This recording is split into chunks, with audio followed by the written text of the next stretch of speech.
برادران اہل سنت، السلام علیکم ورحمۃ اللہ وبرکاتہ۔ آج میں آپ کے سامنے ایک موضوع لے کر کے حاضر ہوا ہوں کہ دیوبندیوں وہابیوں کے وہاں کا یہ مشہور عقیدہ ہے کہ ان کے دھرم کے مطابق کسی نبی کے لیے، کسی ولی کے لیے یہ عقیدہ رکھا جائے کہ ان کو غیب کی خبر ہے، آنے والے وقت کی خبر ہے، تو یہ ان کے عقیدے کے مطابق کفر ہے، شرک ہے۔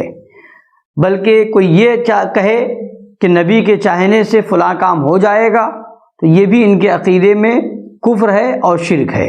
اور علم غیب کے تعلق سے ان کی کتاب میں لکھا ہوا ہے کہ یہ اللہ تبارک و تعالی کا خاصہ ہے، اور نبی کے لیے کہا کہ حضور پاک صلی اللہ تعالی علیہ وعلی آلہ وسلم کے لیے علم غیب ماننا صریح شرک ہے۔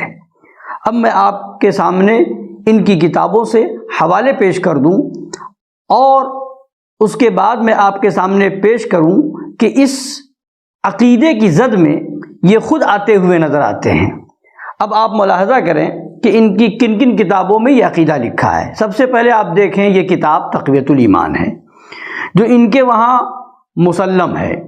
اس کتاب کے عمدہ ہونے کے تعلق سے خود رشید احمد گنگوہی نے فتاوی رشیدیہ میں لکھا ہے، اور اس کتاب کے اندر صفحہ نمبر 32 کے اوپر لکھا علم غیب کو لے کر کے، اختیار و تصرف کو لے کر کے، کہ خواہ یہ عقیدہ انبیاء اولیاء سے رکھے، خواہ پیر و شہید سے، خواہ امام و امامزادہ سے، خواہ بھوت و پری سے، پھر خواہ یوں سمجھے کہ یہ بات ان کو اپنی ذات سے ہے، خواہ اللہ کے دینے سے، غرض اس عقیدے سے ہر طرح شرک ثابت ہوتا ہے۔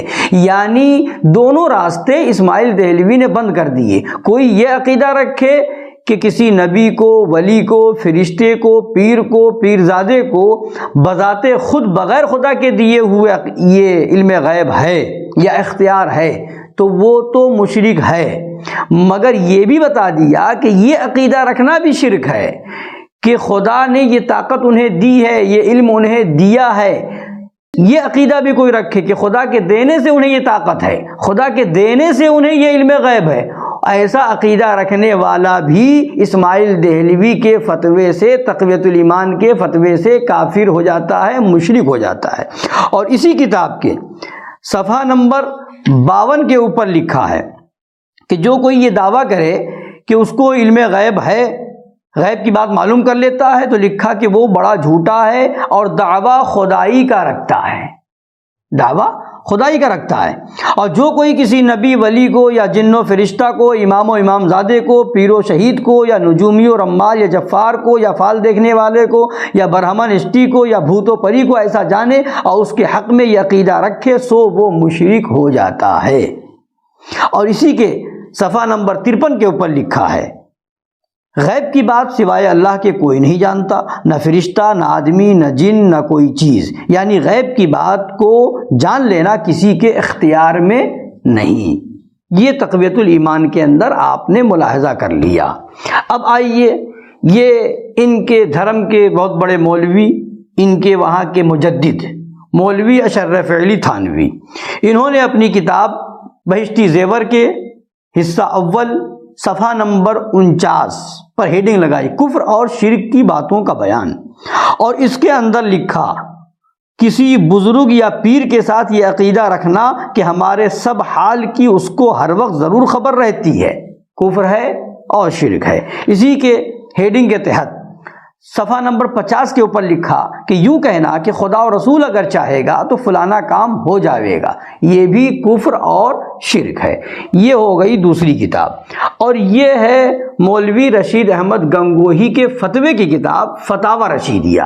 اس کے اندر مولوی رشید احمد گنگوہی نے فتویٰ دیا جو صفحہ نمبر 69 کے اوپر ہے کہ علم غیب خاصہ حق تعالی ہے، اور اسی فتاوی رشیدیہ کے صفحہ نمبر 76 کے اوپر ایک ان کا فتویٰ موجود ہے، یہ عقیدہ رکھنا کہ آپ کو یعنی رسول پاک صلی اللہ تعالی علیہ وآلہ وسلم کو علم غیب تھا، صریح شرک ہے۔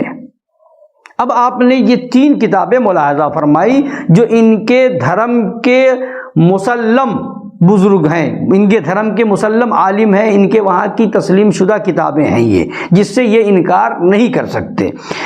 اب آپ نے ملاحظہ کر لیا، تقویۃ الایمان کے اندر لکھا کہ علم غیب کا عقیدہ رکھنا، خواہ یہ کہ وہ خود اپنی ذات سے جانتے ہیں تو بھی کفر ہے، شرک ہے، خواہ یہ کہ اللہ نے انہیں یہ علم غیب دیا ہے تو بھی کفر ہے اور شرک ہے۔ ایسا عقیدہ رکھنے والا کافر اور مشرک ہے۔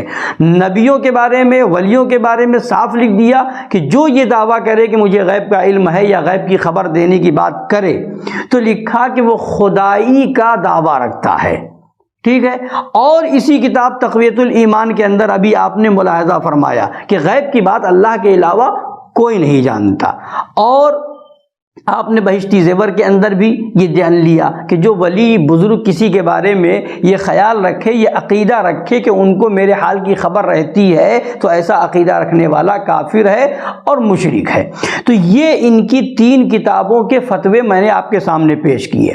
اب آئیے ہم آپ کے سامنے وہ بات پیش کریں کہ خود رشید احمد گنگوہی نے اپنے فتوے میں تو یہ فتویٰ دیا کہ یہ حق تعالیٰ کا خاصہ ہے، اللہ تبارک و تعالیٰ کا خاصہ ہے جو کسی اور میں نہیں پایا جا سکتا، اور اسی میں یہ فتویٰ دیا کہ رسول پاک صلی اللہ تعالیٰ علیہ وعلی آلہ وسلم کے لیے کوئی علم غیب کا عقیدہ رکھے تو یہ عقیدہ رکھنا صریح شرک ہے۔ تو اب جب یہ شرک ہے، یہ کفر ہے، ایسا عقیدہ رکھنے والا کافر ہے اور مشرک ہے، تو ہم ان دیوبندیوں سے کہتے ہیں کہ ان فتووں کی روشنی میں اب تذکرۃ الرشید لکھنے والے پر کب یہ فتویٰ لگاؤ گے؟ یہ فتویٰ بھی تو بیان نافذ کر کے بتاؤ کہ جو یہ فتویٰ لکھا گیا وہ اس پر بھی نافذ ہوتا ہے۔ اب یہ دیکھیں، جس کا یہ فتویٰ رشید احمد گنگوہی، اسی کی یہ سوانح حیات ہے۔ اب اس کے اندر ایک واقعہ نقل کیا گیا ہے کہ مولوی رشید احمد گنگوہی کے پاس کسی صاحب نے ایک نواب صاحب کی شفا یابی کے لیے دعا کی درخواست کی، تو رشید احمد گنگوہی صاحب نے جواب دیا کہ امر مقدر کر دیا گیا ہے اور ان کی زندگی کے چند روز باقی ہیں۔ یہ تذکرۃ الرشید ہے، جلد 2 ہے، صفحہ نمبر 267 ہے۔ تو اب جب یہ علم غیب اللہ کے علاوہ کسی کو نہیں حاصل ہو سکتا، نبی کے لیے شرک ہے، ولی کے لیے شرک ہے، اور جو یہ دعویٰ کرے تو وہ خدائی دعویٰ رکھتا ہے، تو اب اس فتوے کی روشنی میں اس کا مطلب یہ ہوا کہ رشید احمد گنگوہی نے خدائی کا دعویٰ کیا اور یہ بھی بتا دیا کہ ان کی زندگی کے چند روز باقی ہیں، تو یہ علم غیب ان کو کہاں سے حاصل ہو گیا؟ تو جب یہ اللہ تعالیٰ کا خاصہ ہے تو ان کے اندر کہاں سے یہ خاصہ پیدا ہو گیا؟ اور جب یہ کہنا خدائی دعویٰ ہے تو یہ رشید احمد گنگوہی نے کہہ کر کے خدائی دعویٰ کر دیا، اور ان کا عقیدہ بھی دیکھیں آپ، جب یہ کہہ دیا تو لوگ مایوس ہو گئے اور نا امیدی ہو گئی کہ اب نواب صاحب کی طبیعت صحیح نہیں ہو سکتی۔ کیوں؟ رشید احمد گنگوہی صاحب نے ایسا کہہ دیا ہے۔ تو اب آپ انصاف سے بتائیں کہ جس عقیدے کو ان کی کتابوں میں شرک لکھا گیا، کفر لکھا گیا، وہی عقیدہ یہاں پر تعریف میں چھاپا جا رہا ہے، تو اب یہ خود اپنی کتاب کی روشنی میں رشید احمد گنگوہی خدائی کا دعویٰ کر رہے ہیں۔ تو اب ذرا سوچنے والی بات ہے کہ یہ ہے وہابیوں دیوبندیوں کا دین، ایک طرف جس کو شرک کہیں، ایک طرف جس کو کفر کہیں، نبی کے لیے ہم عقیدہ رکھیں تو کافر، ہم ولی کے لیے عقیدہ رکھیں تو کافر، مشرک، اور وہی عقیدہ رشید احمد گنگوہی کے لیے رکھا جائے تو وہ مسلمان۔ یہ کون سا اسلام ہے؟ یہ کون سا دین ہے؟ یہ کون سا دھرم ہے؟ اللہ تعالیٰ عقل سلیم عطا فرمائے اور سمجھنے کی توفیق عطا فرمائے، اور ان گھنونے گندے عقیدے والوں سے ہم سب کو بچنے کی توفیق عطا فرمائے، اور سنیوں کو ان کے فتنوں سے اللہ تبارک و تعالی محفوظ رکھے۔ آمین۔ وما علینا الا البلاغ المبین۔ السلام علیکم ورحمۃ اللہ۔